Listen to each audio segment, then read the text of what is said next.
Welcome to the Elite Performance Team podcast. Dominic Furlow and Dr. Jan Kaspertz produce podcasts weekly with information in health and wellness, as well as guests on our podcast.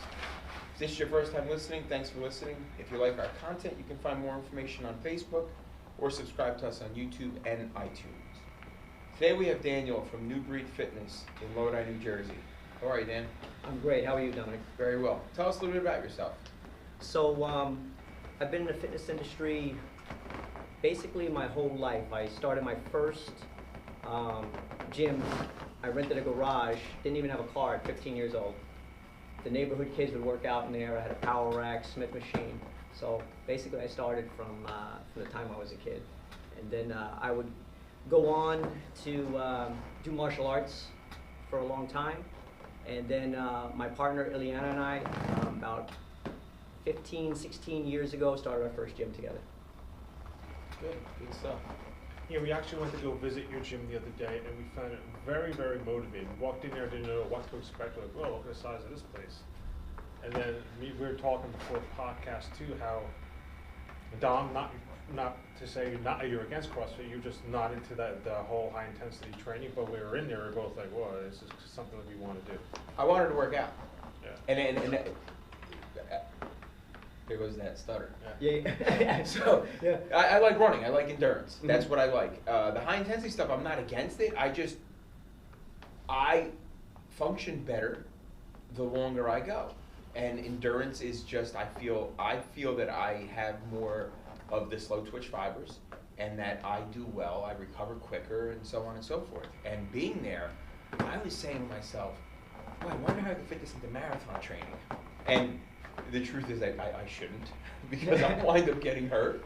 But it's definitely an environment that's welcoming. It's very, very welcoming. And a little bit of a backstory. We were actually we were speaking with Javier, who owns Submit Fitness in Secaucus, and we liked what he had there. It was a really nice CrossFit facility in Secaucus, and they do a lot of other things as well.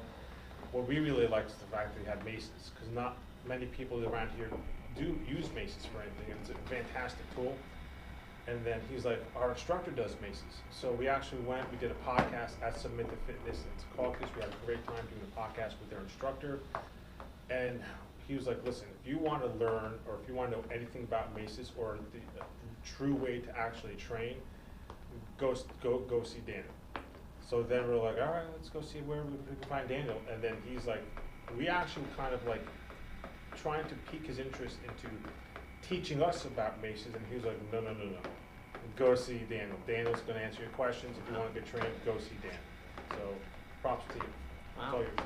That's what got us to come by you, and that's how we were sort of introduced, to you. And he put me through a workout, that guy John, and pretty fit, and my shoulders were screaming the next day. Right. It was, and the other thing I could feel was a lot of core stability. Yes. Not that core pain that you get like you're doing a ton of sit-ups and you're like, eh. It was more of, I could feel that stability. Everything's turning on. Everything's turning on. That's exactly it. Activation. When we left that day, I actually bought 3 Maces, one for myself at home and 2 for here for the office, so that we could start learning about Maces, start introducing our clientele to Maces, and then go ahead if they want to continue. And they could go to NewBreed, or actually go to Secaucus to learn even more about Maces. Very, very cool. Fantastic. Yeah, definitely. Very cool. Quote of the day. The only bad workout is the one that didn't happen.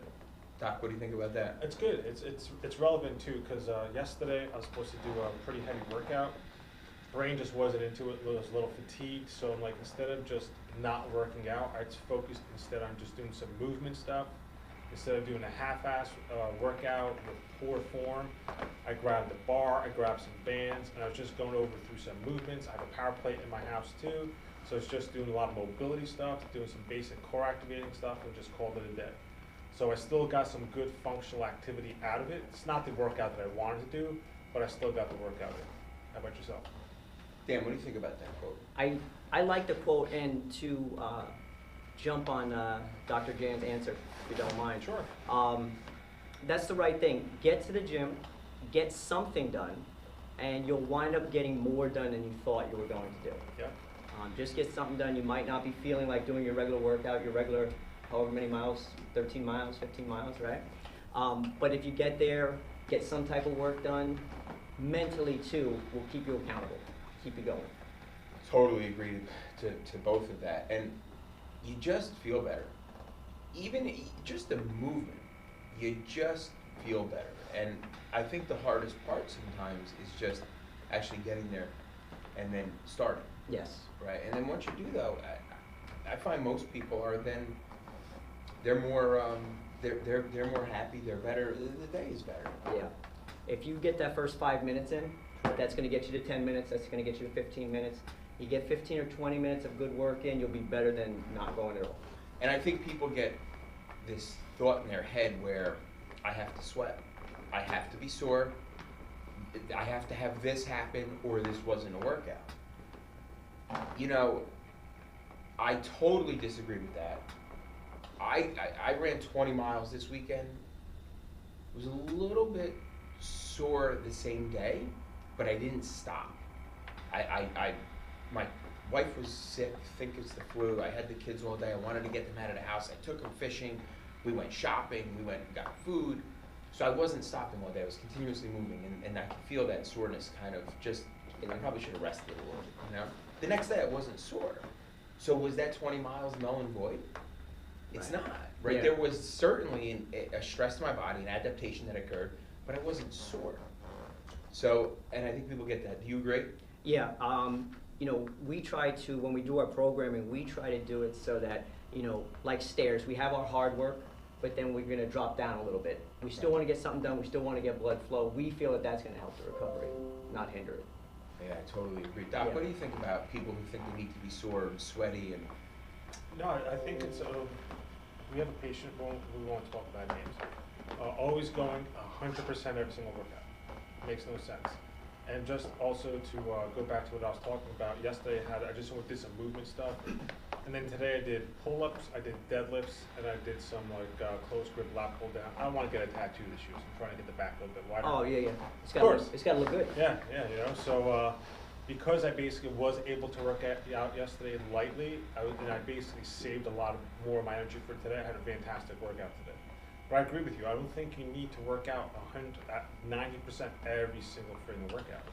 There's workouts where you want to do some power stuff. There's other exercises days where you want to go make sure your movement patterns are really good. You got to mix it up because there's also another thing called central nervous fatigue, which is you're basically just constantly doing the same workout over and over and over again. You're not going to improve. You're not going to improve at all. Excellent. So, you started in the fitness industry very young. Yes. At what point did you, like age-wise, at what point did you decide to make it a career? I think early 20s, I wanted to do. I don't know if I saw it as a long-term career. I don't know if I would say, hey, at 46 years old, you know, I'll still be doing this. But I think it's one of those things that you would do for free, right? So it winds up being your career. And then on the other side, what if you're not that great at anything else, right?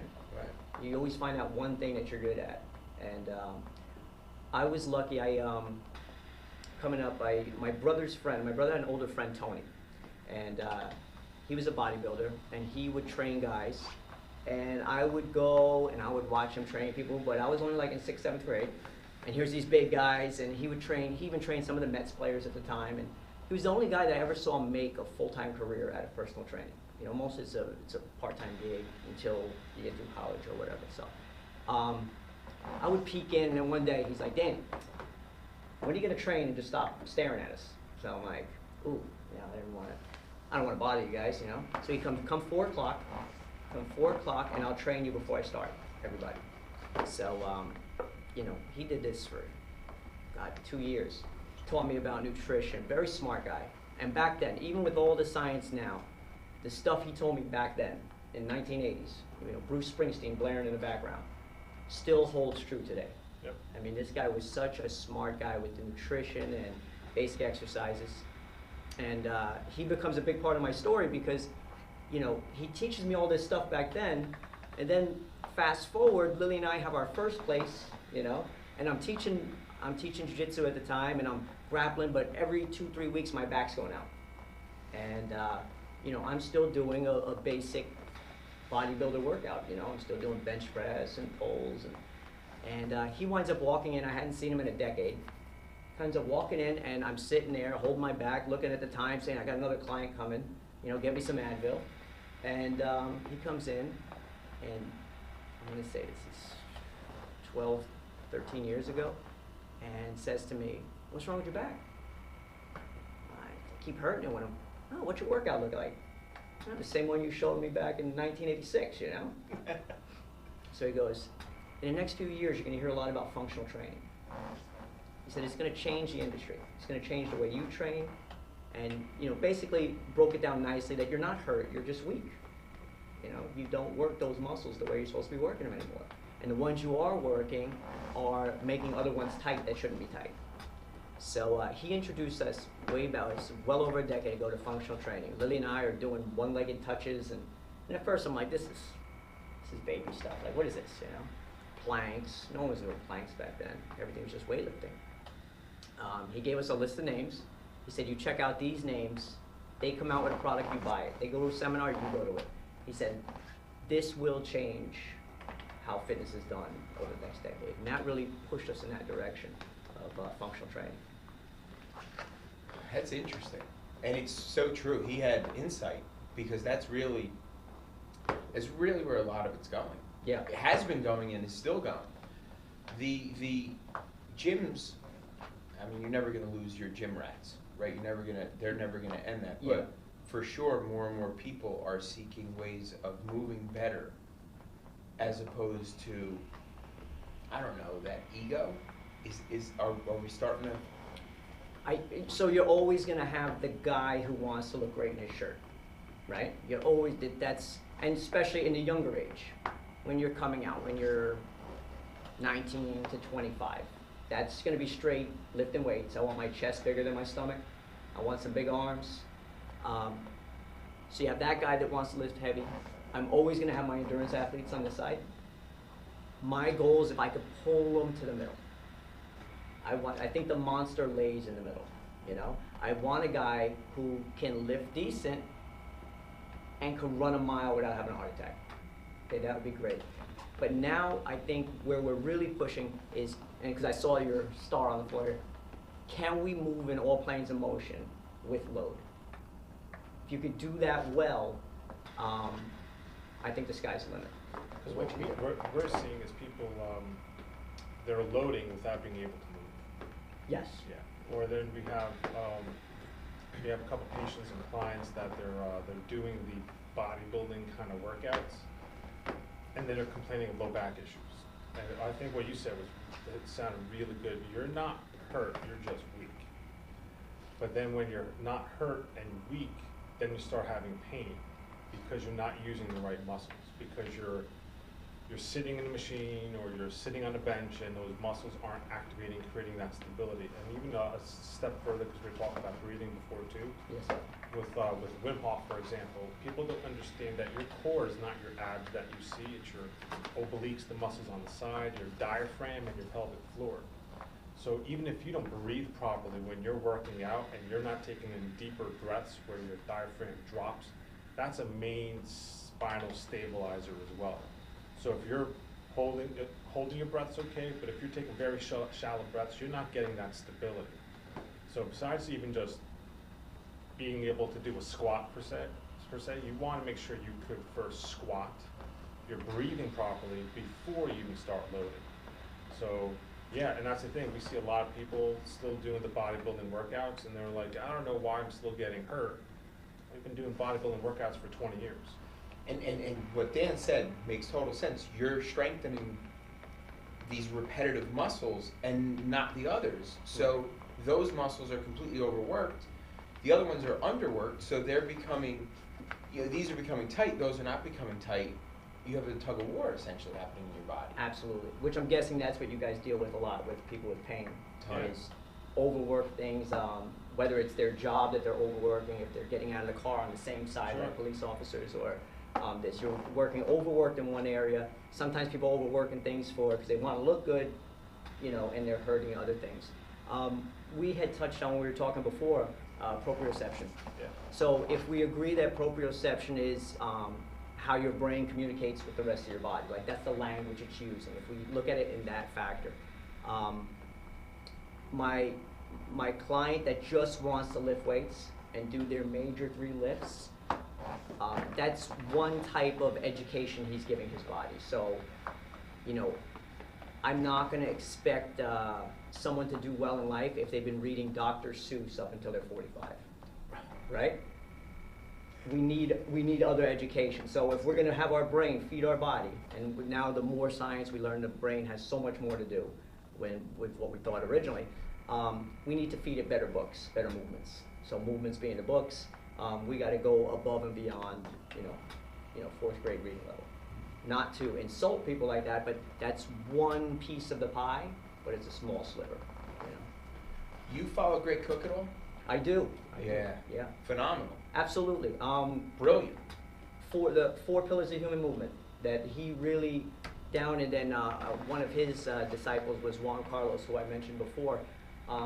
Early on, they were both on my list of people that I had to check out when I was younger. And you know what? Both of them changed the industry of which way it was going. And I think you would have heard more about it, and we would be further ahead.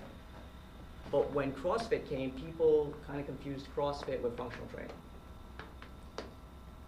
Interesting. Yeah, I think all of a sudden it was just sagittal plane at high intensities, not training in multiple directions. That's why what we're doing is we're making a concerted effort to work with a lot of CrossFit gyms. We go in there, we introduce ourselves, and we usually do a podcast with them as well, so our community can see the CrossFit gym. But we try to we go into CrossFit gyms and we do functional movement screens. We don't even charge. I mean, I was at a CrossFit gym, Reinventing Crossfit, probably like 2 weeks ago. Okay.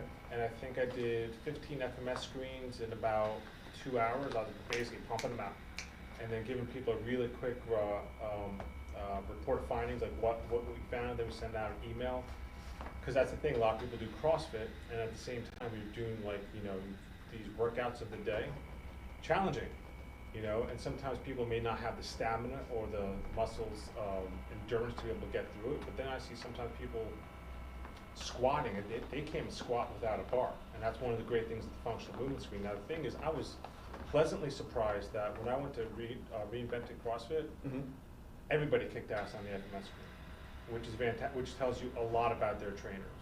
Because I have other patients that come into our office with their coaches aren't as aware or not watching their clients so much. I ask them to perform a squat, they can't even squat. And I'm like, you're loading up a bar with weight. Oh yeah, but it's only the bar and like a 45 on each side.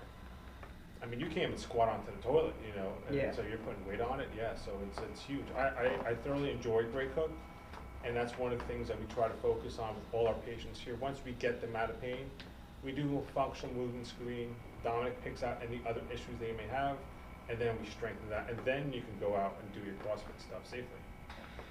Doc, you said about squatting, and one of our patients / client, he's 13, 14 years old in that neighborhood, and he's working out with his father, and he came in the one day and he said, my legs are really sore.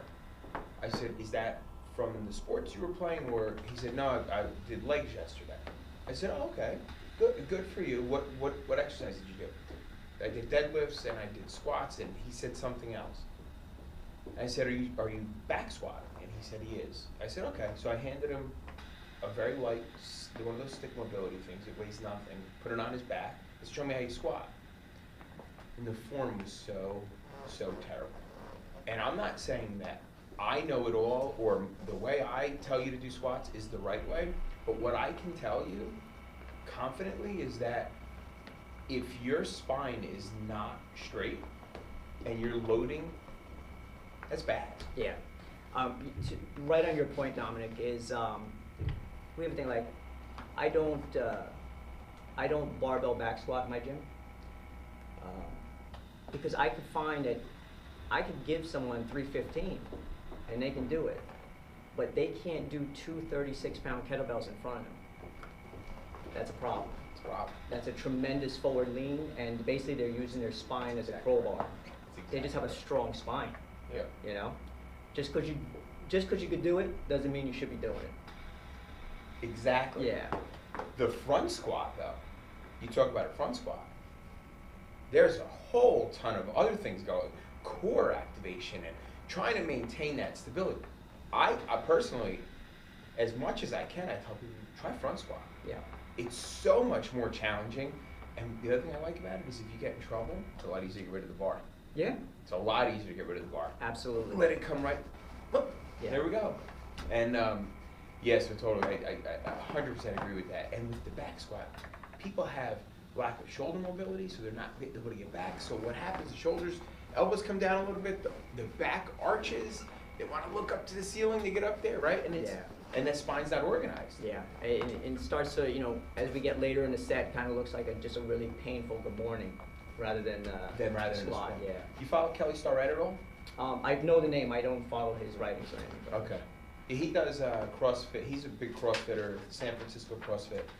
I believe it's San Francisco. Anyway, he came out with this certification called Mobility WOD. Okay. Yes. Yes. And now it's called the Ready State. And listen to a lot of his stuff. He's a physical therapist. He's a doctor, and he just puts out great content. And he's all about spine being organized and things like that. And I learned a ton from him with corrective exercise and functional strength. Right. It was good. And he just switched it to the Ready State recently. The name of his program. Yeah. Yeah, but good stuff. I don't know who put out the quote. They said that you're only as young as your spine. So that's one of the things that we look at all the time. Sure. We look at how can we make this less dangerous and more productive. That risk to reward has to be there on exercises. I don't care if someone can squat 405. I care 5 years from now if they're still doing what they want to do at a high level. I find myself using that terminology, risk versus reward. Yeah. So somebody says to me, I want to do this. What do you think about this? What do you think about that? And right away, I can never give a straight answer. It's never like yes or no. Right. It's always, what's your goal? And then I tell them, risk versus reward. If I'm trying to run a marathon, I shouldn't be focusing on a crazy heavy squat, a crazy heavy deadlift, or trying to bench press 1,000 pounds. Right. But that's not, so there's a risk that I might get injured trying to get to that heavy weight, and that's gonna screw my marathon. And it's kind of sort of staying focused. But also, what do you want in life? What's your 6-month goal? What's your 1-year goal? What's your 5-year goal? And that's just exactly what you were just saying, right? Yeah. Yeah, so I can deadlift 500 pounds right now. It's wonderful, but I'm not gonna be able to walk in 5 years. Right. That's not so fun. And Yeah. also, you have to be realistic with your goals. Like we had a client who wanted to run 2 marathons in this year, and she wanted a run coach, and then a lot of time and effort, a lot of training to do a marathon. So when I was texting with her the other day, I told her maybe we should just focus on 5Ks this year. People perceive that life is very short. Actually, it's wrong. Life is very long. And the other thing, people are like, oh, you only live once. Well, I tell people, no, you only die once. You live every day. So just as exactly what Dom was saying, it's like you need to see what is your goal, what are you trying to do, and how is this going to improve what you're doing. And back to what you're saying about spinal health, you have to understand when you're engaging in core movement patterns, you're basically teaching your body these poor movement patterns. And if it's against what the body's supposed to be doing, well then you're gonna start breaking down joints. And then when you continue with these poor movement patterns, and it doesn't have to be inflicted with exercise, if you're behind a desk all day and your arms are in front of you, and you have this poor posture, and then you go ahead and start working out with this poor posture, that's gonna break down joints in your shoulders and your spine, and then you're gonna get arthritis. And arthritis is not a bad thing. It's a painful, very uncomfortable thing, but it's a very good thing for the body because it creates tremendous stability because your body's breaking down joints and replacing those joints with bone, which creates a lot of stability. So that's what the brain is always perceiving, stability. But if you go back a couple minutes, we were talking about functional stability and strength. if you first start with functional stability, functional strength, the brain perceives it's safe, it's stable, then it'll grant you that mobility to do everything that you want to do. So it's always going to go back to functional strength, which I think is a great thing to start with. How'd you get into Mace's? You have a fantastic story. Yeah, It's outrageous. yeah. And So I would not recommend this to anybody, but this is a fantastic story, and we were like, when you were telling me a story, I'm like, what the hell was this guy thinking? So, you know, the story even goes back, you know, and I met with you guys and I talked with you before and I told you my story. The story even goes back a little further. So, you guys are probably remember, because as I'm looking past the camera here, I'm looking at the kettlebells.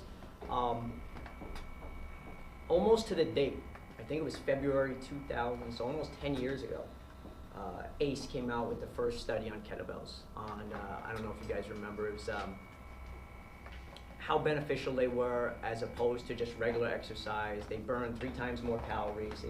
And it was one of the first studies. So now everyone's jumping on kettlebells 10 years ago, right? Everyone's like, oh my God, kettlebell swing burns this many calories and has core stability. But the thing was, oh, why? But why is the kettlebell so much better than dumbbells and barbells? And early on, Lily and I, because we work with kettlebells, we knew the center of mass of the kettlebell is about 9 inches from the hand, give or take, depending on your brand, okay? If it's a competition bell, you have about 9 inches from the top of the handle to the center of mass. So that weight is constantly going away from you. On a swing, it's always spilling away from you. That's constantly engaging those core muscles to protect the spine, okay? We're sensing, oh, it's pulling us this way a little bit, so our brain is making those minor adjustments. Back to when John had given you the workout with the Mace. Now you're taking that 9 inches to center mass and extending it out to 39 inches. So whatever that was doing back in 2010, imagine what this is doing now. I'm trying to interrupt you for 1 second. Go ahead. All Maces, no matter the weight, are the same length? No, so there's longer Maces. People that are into just like 10 to 2s and swinging, they'll swing long Maces. Okay. The Maces that we use for more functional training and at NewBreed, we use a Mace that's from the center of the bell to thing is a little over 3 feet, Okay. 39 inches. But now you're amplifying that effect, and that's where I was looking to get something like a longer kettlebell, but without ripping your spine out, right? But how are we going to do that? Can't just be swung. By using 2 hands, it's almost like a kettlebell with training wheels. You're able to make adjustments with that other hand, so if you don't have great mobility, you can move it a little bit and make it comfortable for you. Being that everyone, depending where they're at in their fitness goals, have different mobility levels. You know, if you've been lifting weights a long time, maybe you've lost some mobility in your shoulders, but now all of a sudden, that press doesn't have to be perfect like this anymore. It could be on a 45 and you just adjust the other side. So we wanted to amplify the kettlebell, so that was my first reason for ordering a Mace and kind of looking into it like, this is like a kettlebell with an extended handle. But what happened was, where I pick up, you know, I'm getting older. I'm not old, but I'm getting older. I did martial arts my whole life.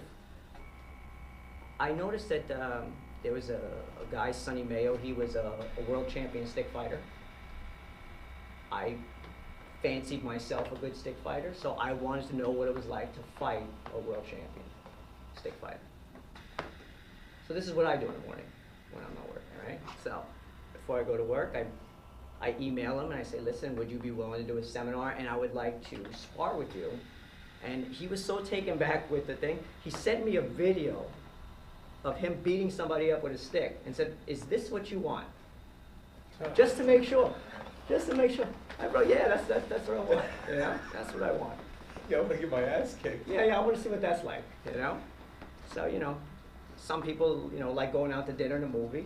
I like fighting world champions and getting beat up in stick fighting. So the second I said, okay, he said, look, I'll do the seminar, I'll teach you from this time to this time, and then we'll do a couple hours of sparring together. It'll be great, it'll be X amount of dollars. Say, great, that's perfect. As soon as I hit send, that sinking feeling you get, When, yeah, like I just, What the fuck did I just do? what did I do What am right I now? thinking? Like, what the fuck, man, you know? So, you know, I tell Lily, I said, listen, this guy's gonna come down, I'm gonna stick fight him. And she's looking at me and she's like, in the nice way, saying, don't you think you should start training regularly again? Like, you know, just demonstrate he's not training, you know? So, I went and I had the Mace, I ordered the Mace, and I said, well, at least this will help my grip strength, and maybe I could do some big movements and start some conditioning movements, and, because stick fighting is a lot of wrist and forearm. Your hands get fatigued, and I try to get some of my speed back. So I start training with it, and I start putting these movements together, and very similar to the pattern here. This is almost how I pattern everything is, you know, in all planes of motion. We're gonna go sagittal plane to the front, frontal plane side to side, which is a little confusing, but, and then our transverse plane. Of course. So whether I'm using dumbbells, whatever we're using, we're gonna find a way to train in all planes of motion, the safest way. So I started doing it with the Mace, but now the Mace, like you've experienced, because of the length of it, you're constantly controlling it. It's dropping, you're absorbing it. So you're constantly working that, basically that eccentric movement all the time. And so I do these moves, and I do like some drop lunges to the front, some half moons side to side. Now I'm dropping back, I'm shot putting it up like I'm throwing a shot put. And I go through 5 round trips, and I'm like, whoa, this is getting my heart more than I thought it would. I put it down, and wow, I don't know, maybe I'll do 2 or 3 rounds. I think I stopped at 2. And I'm like, wow, this is bad. So we wind up, fast forward, I go to ShopRite, and I'm standing online at ShopRite. All of a sudden, like it's only maybe 30 minutes after the workout, I think I'm gonna throw up. I think I'm gonna throw up right here in Lodi ShopRite, you know? So I compose myself, I go outside, I tell Lily, I said, man, either I'm really out of shape, or that Mace, there's something to it, there's something tremendously metabolic about it. So next day Lily tried it, you know, she did it, and she got through, but didn't have the same effect. She's far more conditioned. She's, you know, a super athlete compared to me. And all of a sudden, about 10, 15 minutes later, she goes, I'm a little nauseous. So I'm like, wow, we got something here. So then just started documenting. We went 12 months, just me and her training different exercises before we ever videotaped one exercise, making sure it was safe and doing it. And then when we started, we only had a small group of our clients in like an area like this here, working Mace, okay? The rest of the people, they liked the programming that we were doing. But our test group here was getting so much stronger that eventually we would have to, it would be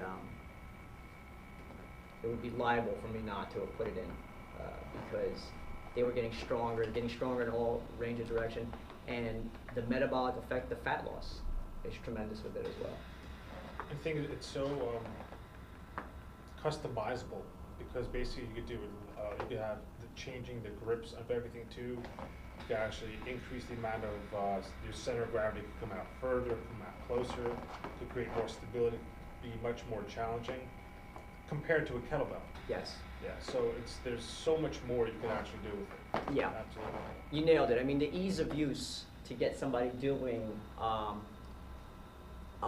productive pattern. You know, teaching a kettlebell clean, you know, there's people that do it 6-8 months and they still banging their wrists with the kettlebell clean. Sure. I have people that like even kettlebell swings, like the most basic kettlebell movement, I'd say 9 times out of 10 when I see somebody do it is doing absolutely incorrect. I learned from Strong First. I took a seminar with them, and you learn how to do kettlebell swings. I mean, even to get certified through them is extremely difficult to do. Right. I mean, you need a trainer to train you for 6 months just to get into the class to get certified. And then these people doing these slow movements.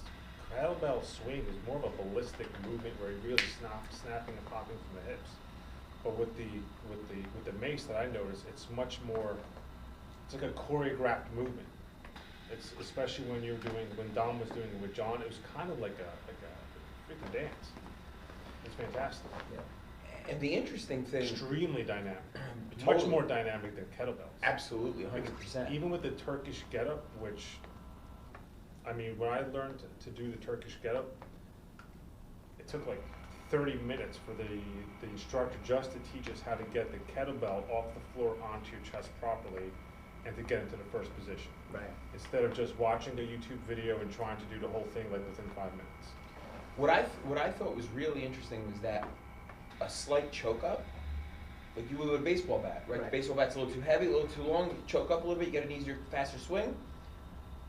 Once I choked up a tiny bit, the intensity was completely different. Yes. It's a totally different workout. Totally different workout. Yeah.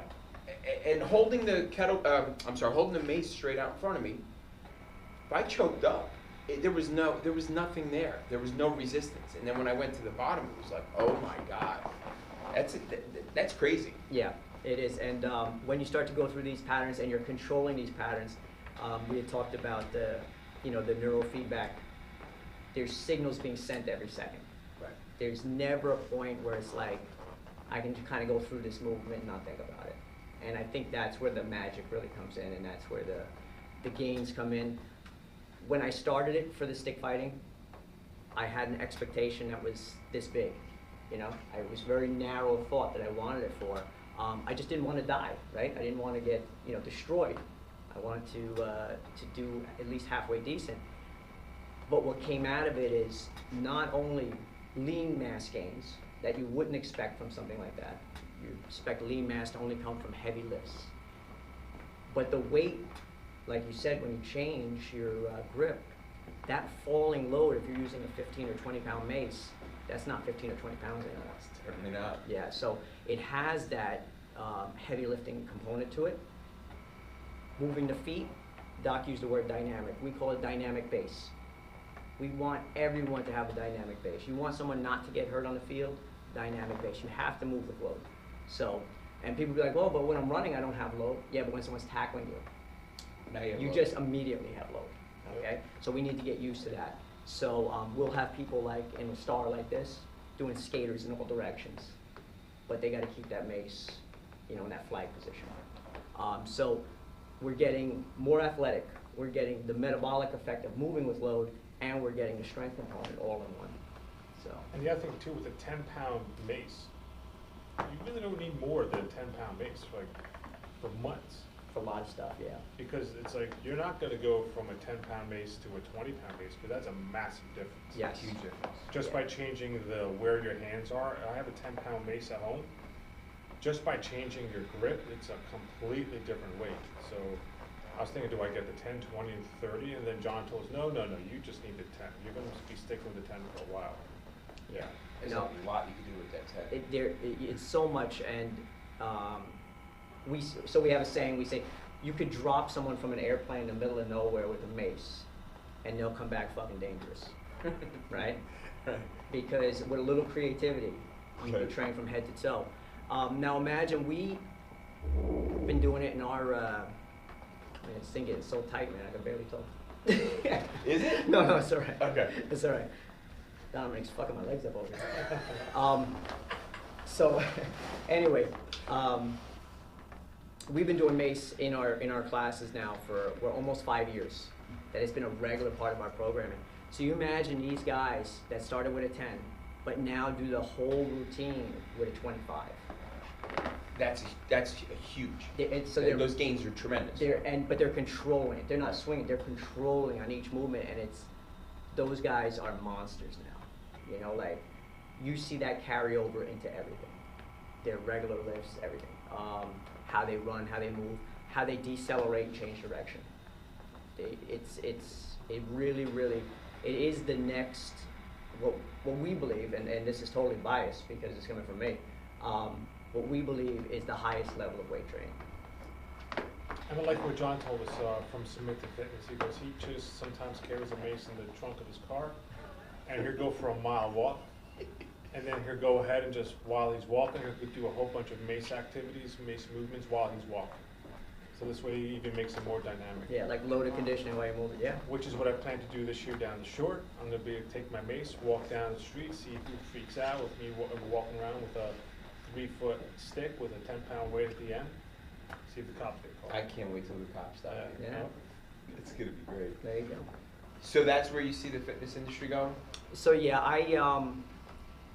for us, we're always looking for what works. And when we started the Mace, it wasn't cool. I mean, it wasn't cool at all. So a lot of people didn't want to do it. But we look for result-based training. That's the future. Back to Mace though. Go ahead. Mace has been around since what, like the Romans? Yeah, like 2,000 years. This is how the gladiators trained. Yeah, and you know, up until now, you know, they would work a lot of 10 to 2s and 360s. We actually were very fortunate. We got to work with Rick Brown, Mr. Mace Man, and he teaches the 360. So we had some of our clients do the seminar with him. He came down, we did a seminar, and that's how we really got on the map, because he liked what we were doing. From working with him, we went on to work with Steve Cotter, and Steve Cotter's an amazing kettlebell instructor, amazing, and still a beast. He's unbelievably strong. So Lily and I taught our NewBreed system then, and tell you, one of our biggest thrills is, as we're teaching our certification, Steve Cotter gets up and does our certification. Oh wow. Picks up a mace and goes and does our certification. And, you know, going in the back room, people are going to the bathroom, we're on a little break before they take their final test, right? And I see Steve coming out of the bathroom, and I'm like, Steve, thank you so much, you know, that was very nice of you to jump in, because I figured, like, you know, he was like spot filling for me, you know? And he looked at me and he goes, what are you talking about? He goes, do you think I was going to come all the way down here and not try this? Like, this is the coolest shit I've ever seen. Yeah. Like, the nicest guy in the world. And for me, like, you know, Steve Cotter, you know, growing up, was one of my heroes. So, you know, he signed my DVDs, and it was very, very, very, very cool. So that was, for Lily and I, it was one of our top career moments. Sure. You know, working with him. But yeah, going to Dominic's question, I think, and we talked about it a little bit earlier, I think the people that continue to push this industry are people that can guarantee results, that are willing to take no paycheck until they get results. And it sounds crazy, but then really, what are we offering? What are we selling at that point? What's our product? If we can't come, listen, you don't go to your dentist and say, oh man, I need this wisdom tooth out. And he pulls on it for a half hour and says, you know, I gave him my best shot. It's $700. Come back next week, I'll try again. You know, no other profession works that way. So, True. Very true. I think that's where we're headed. We're going to have to trainers that make it, and small businesses, we know the failure rate, right? It's like 95%. Sure. And I think in our business, it's even higher. So to be around a decade is a tough thing to do. So you really need people that love what they do and are bringing the results day after day. Yeah, but me and Don were talking as soon as we walked out of your facility on that cold Saturday morning. We're like, this is the place, this is the people we want to work with. People, we literally walked out like, we want to do Mace's. Like-minded people. Totally. Yeah, absolutely. We, Lily and I, we always talk about this. Number one, we're super fortunate to do what we love to do. Sure. That's number one. You know, because people be like, oh my gosh, you guys, you know, we've known you for over a decade, and you never take vacation. You work 7 days a week. We wouldn't trade 2 days off a week to not do what we want. So, but our clients are just as much reason why we're successful as us, because we have a good amount of clients that are there over a decade with us training. So they always have trust in us. Like, we bring the Maces in, all right, we'll give it a try. I mean, we make them do some pretty crazy shit, you know, but they're on board. You know, they're on board to try it. So Dan, how can people get in touch with you? NewBreed Fitness in Lodi. What's the address? We are 172 Garibaldi. 172 Garibaldi. We are right across from the DMV. DMV in Lodi. Right where you don't want to go. Absolutely. Right where you don't want to go. Especially not now at the end of the month. Right, there you go. Don't go there. Just make the left and come to us. If people want to contact you, how can they contact you? Check our Instagram, NewBreed Fitness HQ, Okay. headquarters, or NewBreed MaceBell. Either one. Okay. Message me on there. That's the best way. That's the Excellent. best way to get hold of us. Fantastic. Excellent. Doc, anything in closing? No, it's fantastic. Looking forward to start using Mace's and more in the office. Absolutely. Learning a little bit more. Yeah, Yep. definitely. Dan, anything you want to say in closing? Guys, for you guys, thank you so much for having me on. Thank you for the tour. Your place is amazing. Thank you. Truly, truly amazing. There wasn't one room that I went in here that I wasn't saying, man, these guys are onto something. Really, really good. And Dominic, thank you so much. Not only did you make me feel comfortable here, put this thing on my leg, Jesus Christ. What the fuck? I'm kidding. I'm kidding, bro. I'm kidding. Well, thanks for coming. Listen, It was a lot of fun, definitely. And anytime, brother. like-minded. I feel that way. Absolutely. I truly feel that way. Absolutely. I feel we'll be friends here for a long time. We'll probably work on some ventures together. Definitely. If you'd like, you can subscribe to our podcast on YouTube and iTunes, and please share it with your friends or anyone who may be interested in our content. Until next time, train your brain, train your body.